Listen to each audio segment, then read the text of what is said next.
솔로몬 왕과 스바 여왕의 이야기는 아주 흥미로운 소재가 되는 것을 알 수 있지요. 스바의 여왕이 이집트의 프톨레마이오스 왕조의 마지막 파라오죠. 누굴까요? 클레오파트라 7세입니다. 클레오파트라가 이집트 프톨레마이오스 왕조의 마지막 공식적으로 파라오로 임명된 왕이었지요. 그 왕이었고 또 어떤 그 여인이기도 했냐면 로마의 황제정에 기틀을 놓았던 율리우스 카이사르의 연인이기도 했습니다. 나중에는 안티오니우스라고 하는 사람과도 관계를 맺는데 그만큼 미모가 출중했다는 이야기지요. 스바의 여왕이 클레오파트라처럼 미모가 출중했는지 어떤지는 성경에 기록되지 않았기 때문에 알 수 없습니다. 그런데 한 나라의 왕과 한 나라의 여왕이 이렇게 공식적인 만남을 가진다라고 하는 것은 세간의 많은 사람들에게 가십거리가 될 수 있는 충분한 소재가 될 수 있겠지요. 그 이야기 중에 하나가 어떤 이야기가 있냐면 솔로몬 왕과 스바 여왕 사이에 아들이 있고 그 아들이 어떤 그 왕족의 조상이 되었다라고 하는 이야기가 떠돌아다닙니다. 그 고대 근동 지역에 예멘이라고 하는 그 스바 여왕의 지역이 예멘이라고 하는 나라로 알려져 있는데 그곳에서부터 고대 근동 지역으로 오가는 수많은 상인들이 있었고 솔로몬 왕과 스바 여왕이 만났다더라라고 하면서 많은 이야기거리들이 제공되었다는 것을 알 수 있는 거죠.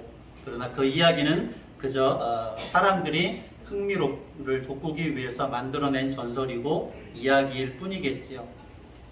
스바라고 하는 나라는 당시에 사베안이라는 왕국으로 불리워졌고 오늘날의 예멘이라고 하는 나라인 것으로 성경학자들은 이해합니다. 학자들에 따라서 에디오피아라고 하는 주장을 하기도 하지만 대세는 성경학자들의 많은 다수는 예멘이라고 이렇게 이야기를 합니다. 이스라엘 나라의 남쪽 지도를 보면 대략 이렇게 되어 있습니다. 예멘이라는 나라 아래쪽이 아라비아해, 아라비아 바다이고 그 아래쪽이 인도양이죠. 그 아라비아 바다에서 홍해가 쭉 뻗어서 올라옵니다. 그리고 마지막 부분에서 V자 형태로 갈라지게 됐죠. 그러니까 왼쪽으로 쭉 갈라져 있는 그 바다, 홍해 바다가 모세의 기적이 일어났던 바다의 한 부분이고 오늘날에는 어떤 것이 만들어져 있습니까? 이 지역에서 지중해까지를 뚫어서 수에즈 운하를 만들었습니다. 그래서 홍해와 지중해가 연결이 되어져 있는 거죠. 그리고 오른편으로 또 그 하나가 더 갈라져 올라오는데 그 끝쪽이 어디냐면 이스라엘 나라의 에시온 게벨이라고 하는 성경시대에 불려진 지역이고 오늘날에는 에일랏이라고 불리워지는 지역입니다. 항구 도시이고 오늘날에는 휴양지로 여겨지지만 솔로몬 시대에는 무역항으로 굉장히 유명했던 도시가 이 오른쪽 끝에 이스라엘 나라의 마지막 오른쪽 부분에 있는 그 에시온 게벨이라는 항구죠. 그 항구를 통해서 오늘 10절, 11절부터 나오는 여러 무역이 이루어졌던 거죠. 무역이 이루어졌고 그로 말미암아 이스라엘 나라가 굉장히 경제적으로도 부유할 수 있는 요소가 되었다는 것을 알 수 있습니다. 그 맨 아래쪽에 자리 잡고 있는 나라가 예멘이라는 나라이고 당시에 세비안 왕국의 여왕이 스바 여왕입니다. 이 예멘이라고 하는 세비안 왕국에서 이스라엘의 예루살렘까지 거리가 얼마 정도 되느냐면 2400여 킬로가 된다고 하지요. 당시에 비행기가 있었어요? 없었어요? 비행기가 없었습니다. 그런데 과연 무슨 이유 때문에 스바의 여왕은 2400여 킬로나 되는 아주 먼 길을 직접 여행을 해서 솔로몬 왕을 만나러 왔을까라고 하는 생각을 해보게 됩니다. 과연 여기에 담겨져 있는 하나님의 뜻은 무엇일까? 스바의 여왕과 솔로몬 왕의 만남 그리고 그들이 나눈 대화 속에 담겨져 있는 하나님의 뜻은 무엇인지를 오늘 말씀을 통해서 함께 깨달을 수 있는 은혜의 시간이 되시기를 예수님의 이름으로 간절히 축원합니다. 스바의 여왕이 말씀드렸듯이 2400여 킬로를 아주 먼 길을 여행해서 솔로몬 왕을 찾아왔습니다. 그 까닭을 성경에는 이렇게 이야기하죠. 1절과 2절에 이야기합니다. 같이 읽어볼까요? 1절과 2절 스바의 여왕이 여호와의 이름으로 말미암은 솔로몬의 명성을 듣고 와서 어려운 문제로 그를 시험하고자 하여 예루살렘에 이르니 수행하는 자가 심이 많고 향품과 심이 많은 금과 보석을 낙타에 실었더라. 그가 솔로몬에게 나와 자기 마음에 있는 것을 다 말하네. 아멘. 여호와의 이름으로 말미암은 솔로몬의 명성, 그리고 어려운 문제로 그를 시험하고자 하여, 마지막 부분에 있는 자기의 마음에 있는 것을 다 말하였다라고 하는 새 구절 속에 스바의 여왕이 왜 솔로몬 왕을 찾아왔는지 그 의미들, 그 비밀들을 충분히 유추해 볼 수 있습니다. 당시 스바의 여왕은 그 아래쪽 남방 지역에서 나름대로 지혜의 여왕으로 명성을 얻고 있었다고 하지요. 자기 나름대로 지혜가 많다라고 생각을 하고 있었던 여왕이었던 듯 합니다. 그 스바의 여왕에게, 지혜의 여왕에게 많은 사람들을 통하여서 소문이 들려오는데, 저 이스라엘 조그마한 나라에 예루살렘에 솔로몬이라는 왕이 있는데 그 왕이 지혜가 정말로 대단하다고 하더라라고 하는 솔로몬 왕의 명성을 들은 거죠. 그래서 한편으로 그의 마음속에 무엇이 생겼을까요? 나름대로 호기심도 생겼을 것이고 자기 나름대로도 지혜에 대한 자부심이 있는데, 과연 솔로몬 왕은 얼마만큼 대단한 것일까? 여기에 대해서 한번 토론을 해보고 싶은 마음들이 그에게도 있었던 듯 합니다.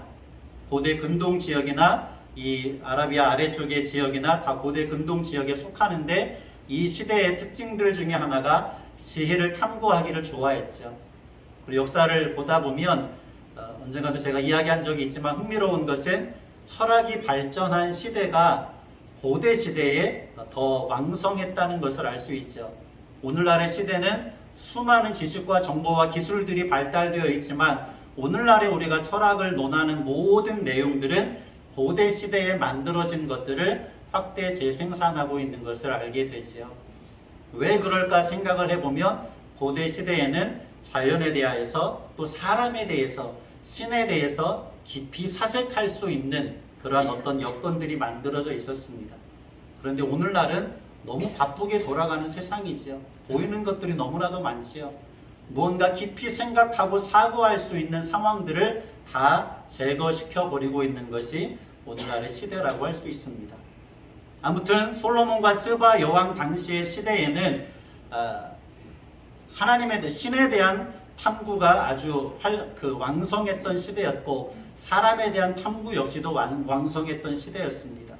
신에 대해서 깊이 사고하다 보면 무엇을 보게 되어질까요?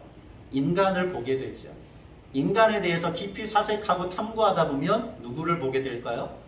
하나님, 신에 대한 존재를 탐구하게 됩니다. 이런 것에 대한 많은 어떤 토론과 논의들이 있어 왔던 시대가 솔로몬과 스바 여왕의 시대이고, 그것에 대하여서 누구보다도 자부심을 가지고 있었던 여왕이 스바의 여왕이었습니다. 그러한 스바의 여왕이 솔로몬 왕에 대한 이야기를 듣고 그 관심이 남달랐던 것이죠.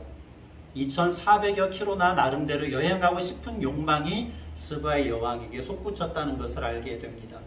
예수님께서도 이 사실에 대해서 언급하셔요. 어디에서냐면 마태복음 12장에 가서 보면 언급하고 있는 것을 보게 됩니다. 마태복음 12장 42절을 찾아볼까요? 스바의 여왕에 대한 이야기는 예수님에 관한 이야기와 전혀 상관이 없을 것 같지만, 예수님께서도 이 이야기를, 스토리를 알고 있었고 많은 사람들을 가르치실 때에 언급하고 있는 것을 마태복음 12장 42절에서 발견하게 됩니다. 같이 읽어볼까요? 마태복음 12장 42절.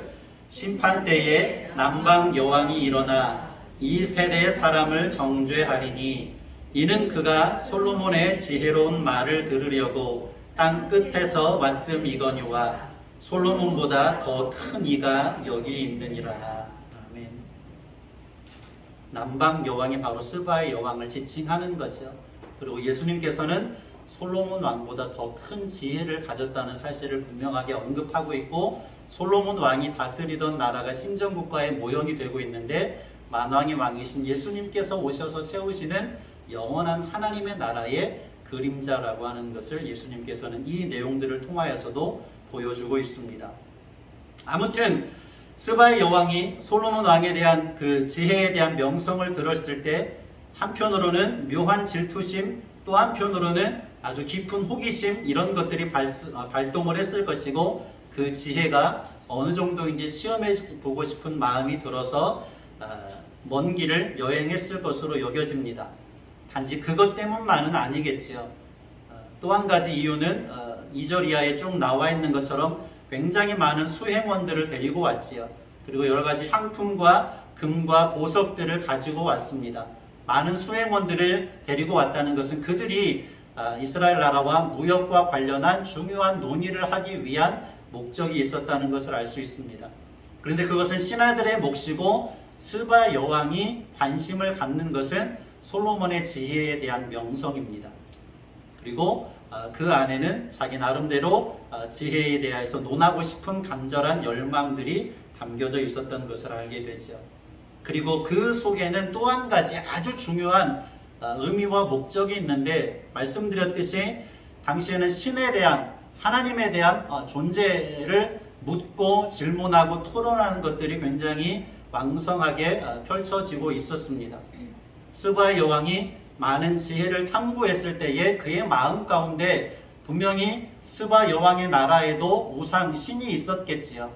그런데 그 신을 섬기면서도 무언가에 대한 갈증이 있었을 것이고, 솔로몬 왕의 이야기를 들었을 때 솔로몬 왕의 모든 지혜와 명성과 그 나라가 부강해지는 원인이 무엇으로 말미암는다는 사실을 듣게 되었습니까?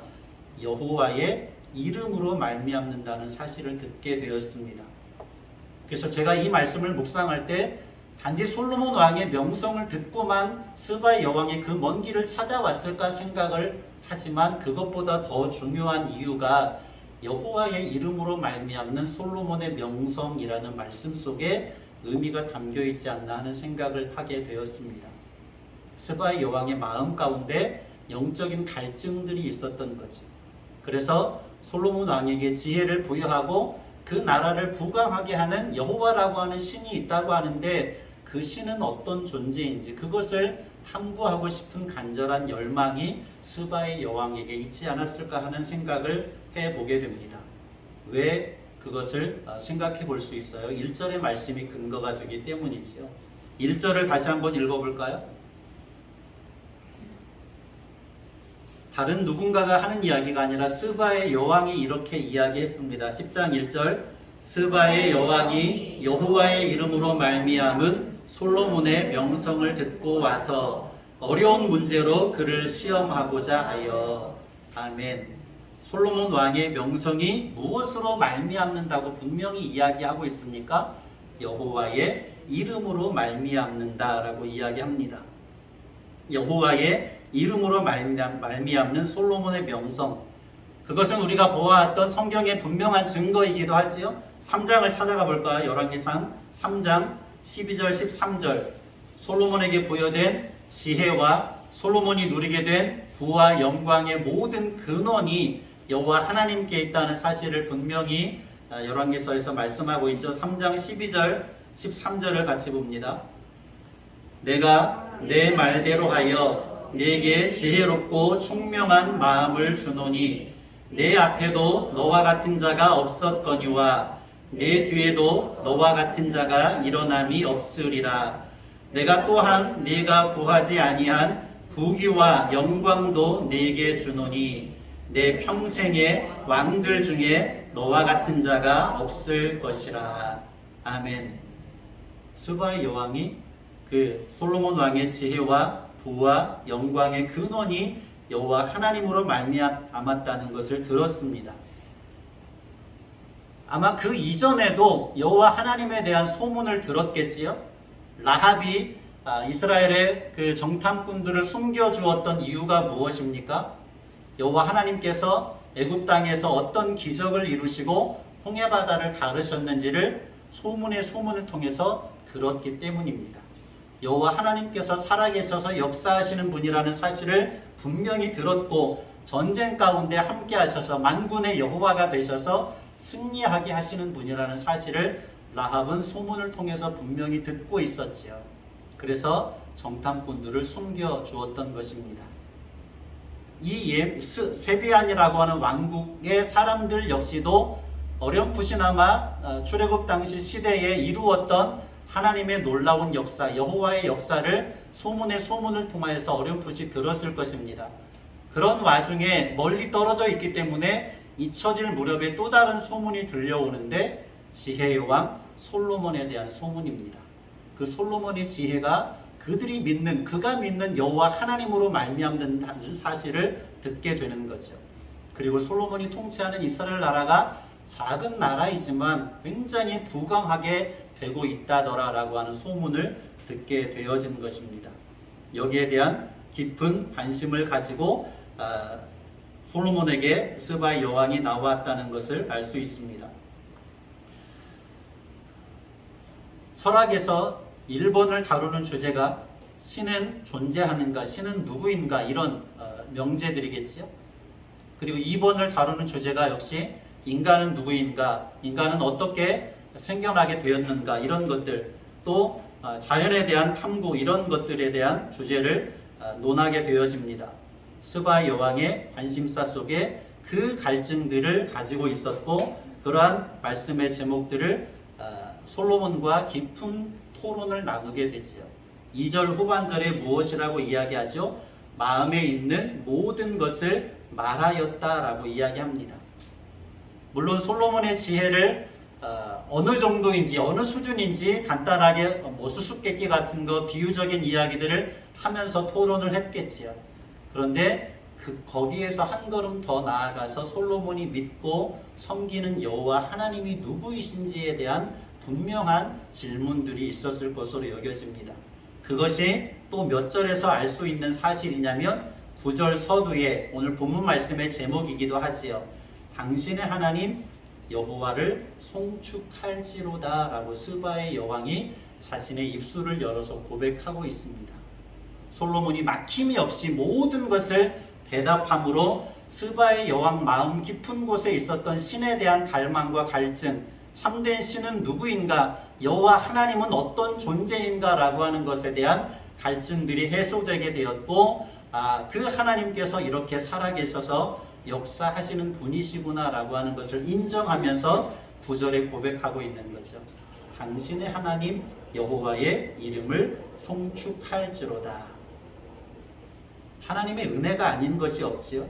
우리에게 주어진 생명도, 가정도, 직장도, 자녀들도 다 하나님의 은혜입니다. 신영이가 이 세상에 존재하고 이제는 반주자가 된 것이 하나님의 은혜입니다.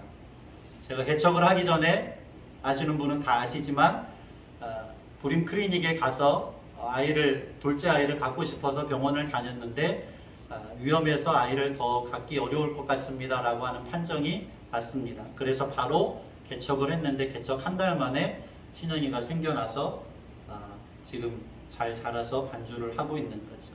하나님의 은혜가 아닌 것이 없습니다. 목양교회가 지금까지 전세금을 빼서 개척을 했는데 지금까지 견뎌올 수 있었던 것이 하나님의 은혜라고 할 수 있습니다.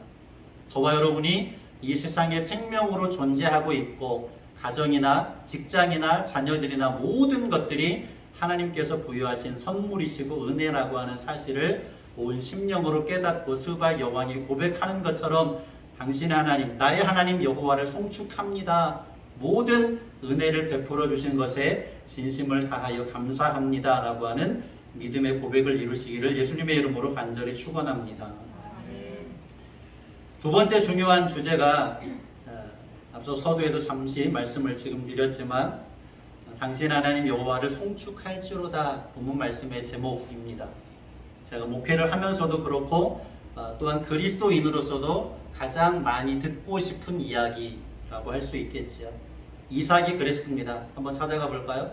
창세기 26장 27절 28절. 창세기에 나오는 족장들 중에 가장 분량이 적은 인물이 이삭입니다. 그런데 그 이삭의 삶에서 가장 중요한 부분을 다루는 것이 26장인데 26장 27절 28절에 보면 두드러지지 않았을지라도 이삭이 평화를 사랑하고 우물을 메꿔버리는, 그리고 그곳에서 쫓아내는 사람들에게 다투지 아니하고 밀려나서 끝까지 밀려나는 삶을 살았음에도 불구하고 하나님께서 이삭에게 복을 내려주시죠. 그것을 누가 보게 되느냐면 당시에 아비멜렉이 보게 되었고 군대장관 비골이 보게 되어서 이삭을 찾아왔습니다. 창세기 26장 27절 28절입니다.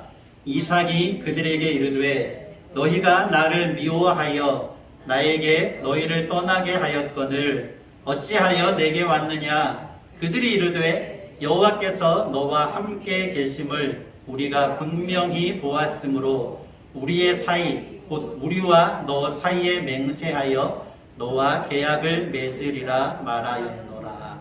아멘. 이삭의 종들이 파는 우물들을 다 메워버렸고 같은 지경에서 쫓아내 버리기까지 했던 아비멜렉이고 비골이었지만 여호와 하나님께서 이삭과 함께하는 것을 그들이 분명히 보게 되었을 때 이삭을 찾아와서 같이 동맹을 맺을 것을 권유하고 있지요. 그러면서 하는 말이 무엇입니까? 이와 같이 여호와께서 너와 함께 계심을 우리가 분명히 보았다라고 하는 것입니다. 이삭만 그런 것이 아니죠. 요셉도 그렇습니다. 창세기 41장을 가볼까요? 창세기 41장 38절 39절을 같이 보겠습니다. 창세기 41장 38절 39절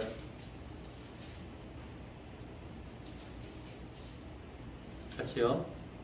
바로가 그의 신하들에게 이르되 이와 같이 하나님의 영에 감동된 사람을 우리가 어찌 찾을 수 있으리요 하고 요셉에게 이르되 하나님이 이 모든 것을 내게 보이셨으니 너와 같이 명철하고 지혜 있는 자가 없도다. 아멘.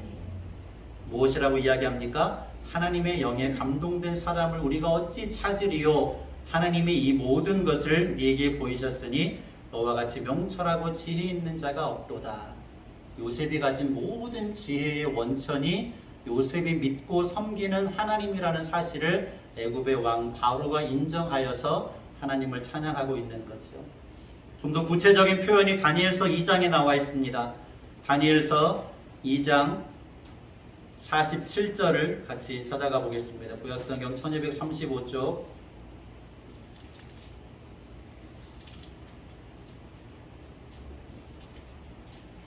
솔로몬 왕의 지혜로 인하여서 스바의 여왕이 당신의 하나님 여호와를 송축할지로다 라고 하나님을 찬송하고 있죠. 이삭이 하나님께 복을 받는 신실한 믿음의 삶을 살아서 아비멜렉과 군대장관 비골이 여호와 하나님을 찬양합니다. 요셉이 하나님 앞에 신실하였더니 바로의 왕이 요셉을 통하여서 하나님을 찬양하고 있죠. 다니엘 역시도 마찬가지입니다. 다니엘서 2장 47절입니다. 왕이 대답하여 다니엘에게 이르되 너희 하나님은 참으로 모든 신들의 신이시요 모든 왕의 주제시로다. 네가 능히 이 은밀한 것을 나타내었으니 내 하나님은 또 은밀한 것을 나타내시는 이시로다. 아멘. 너희 하나님은 참으로 모든 신들의 신이시다라고 하면서 다니엘을 통하여서 느부갓네살 왕이 하나님을 찬양하고 있습니다.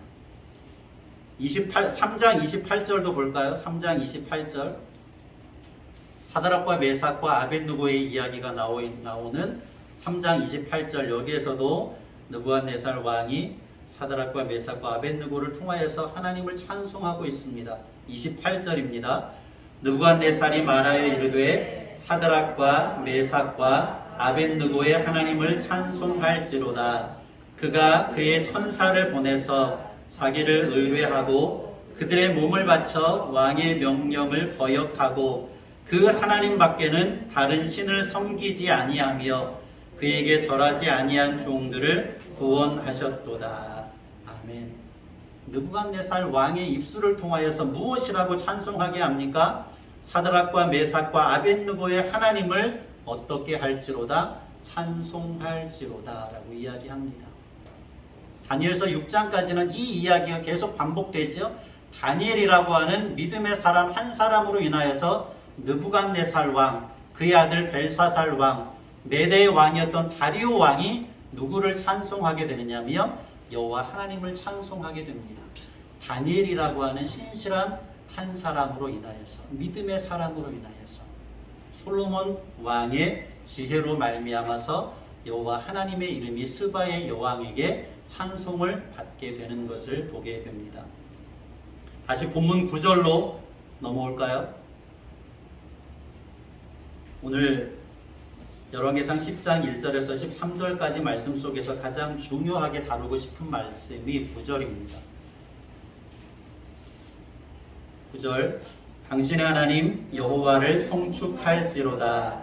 여호와께서 당신을 기뻐하사 이스라엘 왕 위에 올리셨고 여호와께서 영원히 이스라엘을 사랑하심으로 당신을 세워 왕으로 삼아 정의와 공의를 행하게 하셨도다 하고, 한 번 더 읽어볼까요? 당신의 하나님 여호와를 송축할지로다. 여호와께서 당신을 기뻐하사 이스라엘 왕 위에 올리셨고 여호와께서 영원히 이스라엘을 사랑하심으로 당신을 세워 왕으로 삼아 정의와 공의를 행하게 하셨도다 하고. 아멘. 솔로몬 왕으로 인하여서 그의 지혜와 명철함으로 인하여서 그의 모든 지혜와 명철함과 부와 영광이 여호와 하나님으로 말미암았다는 사실을 깨달음으로 말미암아 이방의 여왕이었던 스바의 여왕이 여호와 하나님을 찬송하고 있는 거죠. 스바의 여왕이 그 지혜에 감탄한 것이 솔로몬의 지혜에만 감탄한 것이 아니죠.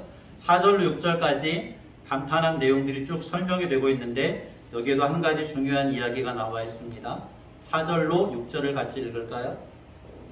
스바의 여왕이 솔로몬의 모든 지혜와 그 건축한 왕궁과 그 상의 식물과 그의 신하들의 좌석과 그의 시종들이 시립한 것과 그들의 반복과 술 관원들과 여호와의 성전에 올라가는 층계를 보고 크게 감동되어 왕께 말하되 내가 내 나라에서 당신의 행위와 당신의 지혜에 대하여 들은 소문이 사실이로다. 아멘. 왕궁의 각종 음식들이나 신하들의 품격이나 모든 예전들을 진행하는 과정들이나 이 모든 것들에 대해서 스바의 여왕은 감탄하는 거죠. 그리고 5절 하반절에 보면 아주 중요한 한 가지 이야기를 하는데 이것이 스바의 여왕을 크게 감동시켰습니다. 무엇입니까? 여호와의 성전에 올라가는 층계를 보고 크게 감동되었다라고 이야기하죠. 이 크게 감동되었다라고 하는 말은 최고의 감탄사인데 공동번역 성경에는 무엇이라고 번역했냐면 넋을 잃을 정도로 감탄했다 이렇게 번역을 합니다. 히브리어 성경을 그대로 한글로 번역한 원문 성경에는 정신을 차릴 수 없게 감탄했다라고 이야기하죠. 과연 그 성전을 향하여서 올라가는 층계가 어떠했기에 스바의 여왕이 정신을 잃어버릴 정도로, 넋을 잃어버릴 정도로 감동을 하고 감탄을 했을까요? 두 가지 이야기를 성경학자들은 합니다. 한 가지는 무엇이냐면 번제단에, 성전 뜰에 있는 번제단에 드려지는 수많은 제물들 그리고 경건한 예배를 보고 감탄한 것이다 라고 하는 한 가지 주장이 있습니다. 그래서 메시지 성경에는 이렇게 이 내용을 번역해요. 그리고 하나님의 성전에 오르는 제단에서 아낌없이 번제를 드리는 정성스러운 예배를 보며 그 모든 것에 감탄했다 이렇게 번역을 하고 있습니다. 번제단에 올려드리는 수많은 예물들과 정성스러운 예배, 경건한 예배의 모습을 보면서 스바의 여왕이 감탄한 것이죠. 전반적으로 영적인 것에 관심이 있었던, 솔로몬을 통하여서 알게 된 여호와가 누구신지에 대한 깊은 관심이 있었던 스바의 여왕의 눈에 비치어진 번제단에서의 경건한 예배가 크게 감동이 되었던 거죠. 또 한 가지의 성경학자들의 주장은 왕궁에서 성전으로 올라가는 그 층계라고 이야기합니다. 그 층계가 그 당시의 시대에 보기에 어마어마하게 웅장했고 예술적으로 아름다웠기 때문에 그것에 대하여서 크게 감동된 것이다 라고 이야기합니다. 그것이 본문의 문맥상 부드러운 이야기다 이렇게 성경학자들이 주장하지요. 저는 몇 번을 지지할까요? 첫 번째 이야기를 지지합니다. 메시지 성경에 나와 있는 대로 그리고 하나님의 성전에 오르는 제단에서 아낌없이 번제를 드리는 정성스러운 예배를 보며 그 모든 것에 감탄했다. 정말로 우리가 하나님 앞에 온전한 예배자로 나아가는 모습을 보면서 세상이 감탄하는 모습을 저와 여러분들은 보여줄 수 있어야 될 줄로 믿습니다. 그래서 그 모든 것들을 바라보았을 때에 스바의 여왕이 고백하는 한마디가 당신의 하나님 여호와를 송축한다라고 하는 표현입니다. 이방 여인의 입에서 나오는 하나님을 향한 찬양이지요. 만왕의 왕이신 예수 그리스도가 통치하는 완전한 하나님의 나라를 보여주는 모습이라고 할 수 있습니다. 솔로몬을 통하여서 완벽하게 통치되어지는 이스라엘 나라의 모습, 스바의 여왕이 크게 감동되어서 여호와 하나님을 찬송하고 있는 그 모습은 만왕의 왕이 되시는 예수님께서 통치하시는 하나님 나라를 보여주는 모형이고 그림자라고 할 수 있습니다. 저와 여러분이 하나님의 통치를 온전히 수용하고 믿음으로 받아들이는 말씀의 분명한 원칙과 기준을 가지고 살아내는 그 믿음의 삶을 살아낼 때에 세상의 많은 사람들이 우리를 바라보면서 여호와 하나님을 송축하게 되어질 줄 믿습니다. 아멘. 8절을 보면서 정리하려고 합니다. 여호와 하나님만을 찬송한 것이 아니죠. 8절 시작. 복되도다 당신의 사람들이여, 복되도다 당신의 이 신하들이여, 항상 당신 앞에 서서 당신의 지혜를 들음이로다. 아멘. 현명한 왕이 통치하는 그 나라와 신하들은 백성들은 복된 것이지요. 현명한 왕이 통치하는 그 나라의 신하들과 백성들은 복됩니다. 그러나 현명하지 못한 통치자가 다스리는 나라는 어떻게 되겠습니까? 신하들도 백성들도 많은 어려움을 겪게 되겠지요. 가장 현명한 왕, 아까 마태복음 12장의 말씀처럼 솔로몬보다 더 지혜로운 만왕의 왕이신 예수님께서 통치하시는 그 나라의 신하들과 백성들이 가장 복되고 귀한 것을 믿으시기 바랍니다. 그리고 솔로몬과 함께하는 사람들이 복되다라고 이야기하는 것처럼 우리가 예수님을 믿는 믿음 안에서 신실함으로 말미암아 우리 주변에서 나를 만나는 모든 사람들, 우리를 만나는 모든 사람들이 복되다라고 할 수 있는 그러한 믿음의 삶을 살아갈 수 있으시기를 간절히 축복합니다. 결론을 맺으려고 합니다. 저와 여러분을 만나는 모든 사람들이 우리가 믿는 하나님을 찬송할 수 있게 되시기를 간절한 마음으로 축복합니다. 저와 여러분을 만나는 많은 사람들이 당신이 믿는 예수님이 과연 어떤 사람이냐, 당신이 믿는 하나님이 어떤 존재이냐라고 하는 질문을 해올 수 있는 믿음의 사람들이 될 수 있으시기를 축복합니다. 당신이 예수님을 믿는 사람이기 때문에 참 편한 것 같다. 당신은 의심 없이 모든 것을 믿어줄만 하다라고 하는 평가를 들을 수 있는 신실한 사람들이 될 수 있으시기를 바랍니다.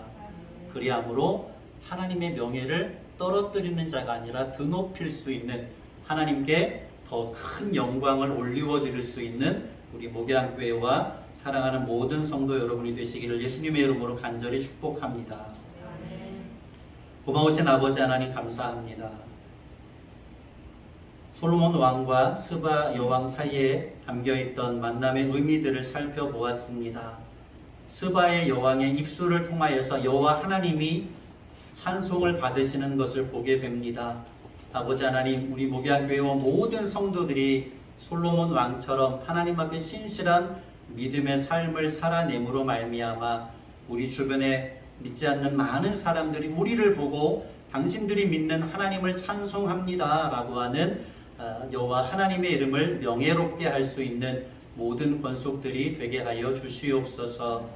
그리함으로 이 지역사회 속에 목양교회를 통하여서 아버지 하나님께서 큰 영광 받으시기를 간절히 소원하옵고 예수님의 이름으로 기도드립니다. 아멘.